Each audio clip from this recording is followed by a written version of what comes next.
What's up, y'all? Here we are back on 2014 Jeep Cherokee Latitude.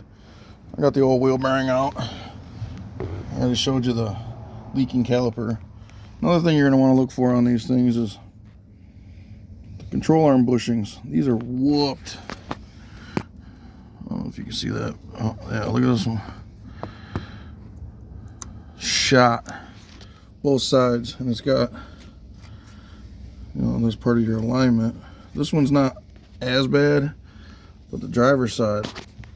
I'll go over here and show you real quick.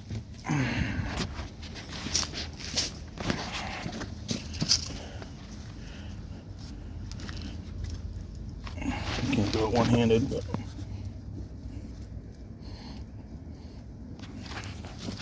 lots of play. So those will be next.